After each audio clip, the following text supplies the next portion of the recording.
it chapter by chapter, one bite at a time. So many adventures and mountains we can climb. Take it word for word, line by line, one bite at a time.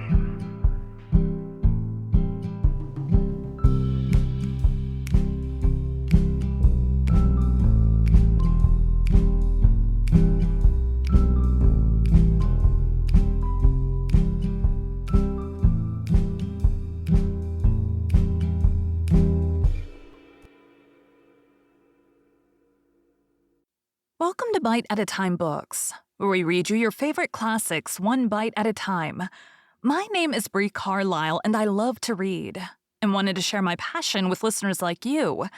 If you want to know what's coming next and vote on upcoming books, sign up for our newsletter at biteatatimebooks.com. You'll also find our new t-shirts in the shop, including podcast shirts and quote shirts from your favorite classic novels. Be sure to follow my show on your favorite podcast platform so you get all the new episodes. You can find most of our links in the show notes, but also our website, biteatatimebooks.com, includes all of the links for our show, including to our Patreon to support the show, and YouTube, where we have special behind the narration of the episodes. We're part of the Bite at a Time Books Productions Network. If you'd also like to hear what inspired your favorite classic authors to write their novels, and what was going on in the world at the time, check out the Bite at a Time Books Behind the Story podcast, wherever you listen to podcasts. Please note, while we try to keep the text as close to the original as possible, some words have been changed to honor the marginalized communities who've identified the words as harmful, and to stay in alignment with Bite at a Time Books' brand values. Today we'll be continuing Les Miserables by Victor Hugo. Book 4th. To confide is sometimes to deliver into a person's power. Chapter 1. One mother meets another mother. There was, at Montfermeil, near Paris, during the first quarter of this century, a sort of cookshop which no longer exists. This cookshop was kept by some people named Thénardier, husband and wife. It was situated in Bullinger Lane. Over the door, there was a board nailed flat against the wall. Upon this board was painted something which resembled a man carrying another man on his back, the latter wearing the big gilt epaulets of a general, with large silver stars. Red spots represented blood.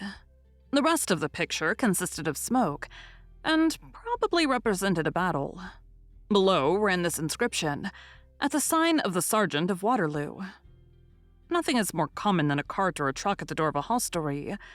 Nevertheless, the vehicle, or to speak more accurately, the fragment of a vehicle, which encumbered the street in front of the cookshop of the Sergeant of Waterloo, one evening in the spring of 1818, would certainly have attracted, by its mass, the attention of any painter who had passed that way.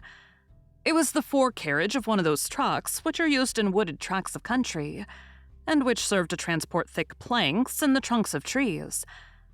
This forecarriage was composed of a massive iron axle tree with a pivot, into which was fitted a heavy shaft and which was supported by two huge wheels. The whole thing was compact, overwhelming, and misshapen. It seemed like the gun carriage of an enormous cannon. The ruts of the road had bestowed on the wheels, the fellies, the hub, the axle, and the shaft a layer of mud, a hideous, yellowish, daubing hue, tolerably like that which people are fond of ornamenting cathedrals. The wood was disappearing under mud, and the iron beneath rust. Under the axle tree hung, like drapery, a huge chain, worthy of some Goliath of a convict. This chain suggested, not the beams, which it was its office to transport, but the mastodons and mammoths which it might have served to harness. It had the air of the galleys, but of cyclopean and superhuman galleys, and it seemed to have been detached from some monster. Homer would have bound Polyphemus with it, and Shakespeare Caliban. Why was that forecarriage of a trunk in that place in the street? In the first place, to encumber the street. Next, in order that it might finish the process of rusting, there's a throng of institutions in the old social order, which one comes across in this fashion as one walks about outdoors, and which have no other reasons for existence than the above. The center of the chain swung very near the ground in the middle, and in the loop, as in the rope of a swing, there were seated and grouped, on that particular evening, an exquisite interlacement, 2 little girls, one about 2 years and a half old, the other 18 months, the younger in the arms of the other. A handkerchief, cleverly knotted about them, prevented their falling out. A mother had caught sight of that frightful chain and had said, "Come, there's a plaything for my children." The 2 children, who were dressed prettily and with some elegance, were radiant with pleasure. One would have said that they were 2 roses amid old iron. Their eyes were a triumph. Their fresh cheeks were full of laughter. One had chestnut hair, the other brown. Their innocent faces were 2 delighted surprises. A blossoming shrub which grew near wafted to the passers-by perfumes which seemed to emanate from them. The child of 18 months displayed her pretty little bare stomach with the chaste indecency of childhood. Above and around these 2 delicate heads, all made of happiness and steeped in light, the gigantic forecarriage, black with rust, almost terrible, all entangled in curves and wild angles, rose in a vault, like the entrance of a cavern. A few paces apart, crouching down upon the threshold of the hostelry, the mother, not a very prepossessing woman, by the way, though touching at that moment, was swinging the 2 children by means of a long cord, watching them carefully for fear of accidents, with that animal and celestial expression which is peculiar to maternity. At every backward and forward swing, the hideous lynx emitted a strident sound, which resembled a cry of rage. The little girls were in ecstasies. The setting sun mingled in this joy, and nothing could be more charming than this caprice of chance, which had made a chain of titans a swing of cherubim. As she rocked her little ones, the mother hummed in a discordant voice a romance, then celebrated. "It must be," said a warrior. Her song, and the contemplation of her daughters prevented her hearing and seeing what was going on in the street. In the meantime, someone had approached her. She was beginning the first couplet of the romance, and suddenly she heard a voice saying very near her ear, "You have 2 beautiful children there, madame."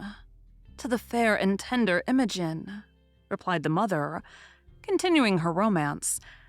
Then she turned her head.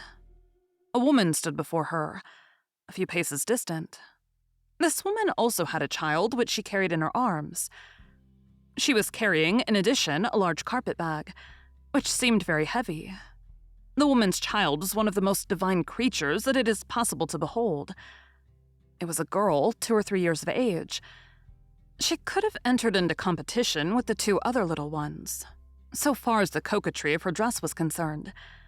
She wore a cap of fine linen, ribbons on her bodice, and Valenciennes lace on her cap. The folds of her skirt were raised so as to permit a view of her white, firm, and dimpled leg. She was admirably rosy and healthy. The little beauty inspired a desire to take a bite from the apples of her cheeks. Of her eyes, nothing could be known, except that they must be very large and that they had magnificent lashes. She was asleep. She slept with that slumber of absolute confidence peculiar to her age. The arms of mothers are made of tenderness. In them, children sleep profoundly. As for the mother, her appearance was sad and poverty-stricken. She was dressed like a working woman, who was inclined to turn into a peasant again. She was young. Was she handsome? Perhaps. But in that attire it was not apparent. Her hair, a golden lock of which had escaped, seemed very thick, but was severely concealed beneath an ugly, tight, close, nun-like cap, tied under the chin. A smile displays beautiful teeth when one has them. But she did not smile. Her eyes did not seem to have been dry for a very long time. She was pale. She had a very weary and rather sickly appearance. She gazed upon her daughter asleep in her arms with the air peculiar to a mother who has nursed her own child. A large blue handkerchief, such as the invalids use, was folded into a fichu and concealed her figure clumsily. Her hands were sunburnt and all dotted with freckles. Her forefinger was hardened and lacerated with the needle. She wore a cloak of coarse brown woolen stuff, a linen gown, and coarse shoes. It was Fantine. It was Fantine, but difficult to recognize. Nevertheless, on scrutinizing her attentively, it was evident that she still retained her beauty. A melancholy fold, which resembled the beginning of irony, wrinkled her right cheek. As of her toilette, the aerial toilette of muslin and ribbons, which seemed made of mirth, of folly, and of music, full of bells and perfumed with lilacs, had vanished like that beautiful and dazzling hoarfrost, which is mistaken for diamonds in the sunlight. It melts and leaves the branch quite black. 10 months had elapsed since the pretty farce. What had taken place during those 10 months? It can be divined. After abandonment, straitened circumstances, Fantine had immediately lost sight of favorite, Zéphine and Dahlia. The bond once broken on the side of the men, it was loosed between the women. They would have been greatly astonished had anyone told them a fortnight later that they had been friends. There no longer existed any reason for such a thing. Fantine had remained alone. The father of her child gone. Alas, such ruptures are irrevocable. She found herself absolutely isolated, minus the habit of work and plus the taste for pleasure. Drawn away by her liaison with Tholomyès to disdain the pretty trade which she knew, she had neglected to keep her market open. It was now closed to her. She had no resource. Fantine barely knew how to read and did not know how to write. In her childhood, she had only been taught to sign her name. She had a public letter writer and died an epistle to Tholomyès, then a second, then a third. Tholomyès replied to none of them. Fantine heard the gossips say as they looked at her child. Who takes those children seriously? One only shrugs one's shoulders over such children. Then she thought of Tholomyès, who had shrugged his shoulders over his child, and who did not take that innocent being seriously. And her heart grew gloomy toward that man. But what was she to do? She no longer knew to whom to apply. She had committed a fault, but the foundation of her nature, as will be remembered, was modesty and virtue. She was vaguely conscious that she was on the verge of falling into distress, and of gliding into a worse state. Courage was necessary. She possessed it and held herself firm. The idea of returning to her native town of M-sur-M occurred to her. There, someone might possibly know her and give her work. Yes, but it would be necessary to conceal her fault. In a confused way, she perceived the necessity of a separation which would be more painful than the first one. Her heart contracted. But she took her resolution. Fantine, as we shall see, had the fierce bravery of life. She had already valiantly renounced finery, had dressed herself in linen, and had put all her silks, all her ornaments, all her ribbons, and all her laces on her daughter. The only vanity which was left to her, and a holy one it was. She sold all that she had, which produced for her 200 francs. Her little debts paid, she had only about 80 francs left. At the age of 22, on a beautiful spring morning, she quitted Paris, bearing her child on her back. Anyone who had seen these two pass would have had pity on them. This woman had, in all the world, nothing but her child. And the child had, in all the world, no one but this woman. Fantine had nursed her child, and this had tired her chest, and she coughed a little. We shall have no further occasion to speak of Monsieur Felix Tholomyès. Let us confine ourselves to saying that 20 years later, under King Louis Philippe, he was a great provincial lawyer, wealthy and influential, a wise elector and a very severe juryman. He was still a man of pleasure. Towards the middle of the day, after having, from time to time, for the sake of resting herself, traveled, for 3 or 4 sous a league, in what was then known as the Petit Voiture des Environs de Paris, the little suburban coach service, Fantine found herself at Montfermeil, in the Allée Bollinger. As she passed the Thénardier hostelry, the two little girls, blissful in the monster swing, had dazzled her in a manner, and she had halted in front of that vision of joy. Charms exist. These two little girls were a charm to this mother. She gazed at them in much emotion. The presence of angels is an announcement of paradise.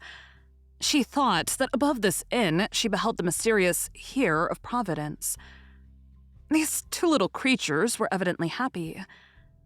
She gazed at them. She admired them in such emotion that at the moment when their mother was recovering her breath between two couplets of her song, she could not refrain from addressing to her the remark which we have just read. "You have two pretty children, madame." The most ferocious creatures are disarmed by caresses bestowed on their young. The mother raised her head and thanked her, and bade the wayfarer sit down on the bench at the door, she herself being seated on the threshold. The two women began to chat. "My name is Madame Thénardier," said the mother of the two little girls. "We keep this inn." Then, her mind still running on her romance, she resumed humming between her teeth. "It must be so. I am a knight, and I am off to Palestine." This Madame Thénardier was a sandy-complexioned woman, thin and angular, the type of the soldier's wife in all its unpleasantness. And what was odd, with a languishing air which she owed to her perusal of romances, she was a simpering but masculine creature. Old romances produce that effect when rubbed against the imagination of cookshop woman. She was still young. She was barely 30. If this crouching woman had stood upright, her lofty stature and her frame of a perambulating colossus suitable for fairs might have frightened the traveler at the outset, troubled her confidence, and disturbed what caused what we have to relate to vanish. A person who is seated instead of standing erect, destinies hang upon such a thing as that. The traveler told her story with slight modifications. That she was a working woman, that her husband was dead, that her work in Paris had failed her, and that she was on her way to seek it elsewhere, in her own native parts. That she had left Paris that morning on foot. That as she was carrying her child and felt fatigued, she had got into the Via Mumble coach when she met it. That from the Via Mumble she had come to Montfermeil on foot. That the little one had walked a little, but not much because she was so young. And that she had been obliged to take her up, and the jewel had fallen asleep. At this word, she bestowed on her daughter a passionate kiss, which woke her. The child opened her eyes, great blue eyes like her mother's, and looked at... what? Nothing. With that serious and sometimes severe air of little children, which is a mystery of their luminous innocence and the presence of our twilight of virtue, one would say that they feel themselves to be angels, and that they know us to be men. Then the child began to laugh, and although the mother held fast to her, she slipped to the ground with the unconquerable energy of a little being which wished to run. All at once, she caught sight of the two others in the swing, stopped short, and put out her tongue in sign of admiration. Mother Thénardier released her daughters, made them descend from the swing, and said, "Now amuse yourselves, all three of you." Children become acquainted quickly at that age, and at the expiration of a minute, the little Thénardiers were playing with the newcomer at making holes in the ground, which was an immense pleasure. The newcomer was very gay. The goodness of the mother is written in the gaiety of the child. She had seized a scrap of wood, which served her for a shovel, and energetically dug a cavity big enough for a fly. The gravedigger's business becomes a subject for laughter when performed by a child. The two women pursued their chat. "What is your little one's name?" "Cosette." For Cosette, read Euphrasie. The child's name was Euphrasie. But out of Euphrasie, the mother had made Cosette by that sweet and graceful instinct of mothers and of the populace which changes Josepha into Pepita, and Francois into Salette. It is a sort of derivative which disarranges and disconcerts the whole science of etymologists. We have known a grandmother who succeeded in turning Theodore into Gnon. How old is she? She is going on 3. That is the age of my eldest. In the meantime, the three little girls were grouped in an attitude of profound anxiety and blissfulness. An event had happened. A big worm had emerged from the ground, and they were afraid, and they were in ecstasies over it. Their radiant brows touched each other. One would have said that there were 3 heads and 1 aureole. "How easily children get acquainted at once," exclaimed Mother Thénardier. "One would swear that they were 3 sisters." This remark was probably the spark which the other mother had been waiting for. She seized the Thénardier's hand, looked at her fixedly, and said, "Will you keep my child for me?" Thénardier made one of those movements of surprise, which signify neither assent nor refusal. Cosette's mother continued, "You see, I cannot take my daughter to the country. My work will not permit it. With a child, one can find no situation. People are ridiculous in the country. It was the good God who caused me to pass your inn. When I caught sight of your little ones, so pretty, so clean, and so happy, it overwhelmed me. I said, 'Here is a good mother. That is just the thing that will make 3 sisters. And then it will not be long before I return. Will you keep my child for me?' 'I must see about it,' replied the Thénardier. 'I will give you 6 francs a month.' Here, a man's voice called from the depths of the cook shop, 'Not for less than 7 francs and 6 months paid in advance.' 6 times 7 makes 42, said the Thénardier. 'I will give it,' said the mother. 'And 15 francs in addition for preliminary expenses,' added the man's voice. 'Total 57 francs, said Madame Thénardier. And she hummed vaguely with these figures. 'It must be,' said a warrior. 'I will pay it,' said the mother. 'I have 80 francs. I shall have enough left to reach the country by traveling on foot. I shall earn money there, and as soon as I have a little, I will return for my darling.' The man's voice resumed. 'The little one has an outfit?' 'That is my husband,' said the Thénardier. 'Of course she has an outfit, the poor treasure. I understood perfectly that it was your husband. And a beautiful outfit, too. A senseless outfit. Everything by the dozen, and silk gowns like a lady. It is here in my carpet bag.' 'You must hand it over,' struck the man's voice again. 'Of course I shall give it to you,' said the mother. 'It would be very queer if I were to leave my daughter quite naked.' The master's face appeared. 'That's good,' said he. The bargain was concluded. The mother passed the night at the inn, gave up her money, and left her child, fastened her carpet bag once more, now reduced in volume by the removal of the outfit, and light henceforth, and set out on the following morning, intending to return soon. People arrange such departures tranquilly, but they are despairs. A neighbor of the Thénardiers met this mother as she was setting out, and came back with the remark, 'I've just seen a woman crying in the streets so that it was enough to rend your heart.' When Cosette's mother had taken her departure, the man said to the woman, 'That will serve to pay my note for 110 francs, which falls due tomorrow. I lacked 50 francs. Do you know that I should have had a bailiff and a protest after me? You played the mousetrap nicely with your young ones.' 'Without suspecting it,' said the woman. Thank you for joining Bite at a Time Books today, where we read a bite of one of your favorite classics. Again, my name is Bree Carlile, and I hope you come back tomorrow for the next bite of Les Miserables. Don't forget to sign up for our newsletter at biteatatimebooks.com and check out the shop. You can check out the show notes or our website, biteatatimebooks.com, for the rest of the links for our show. We'd love to hear from you on social media as well.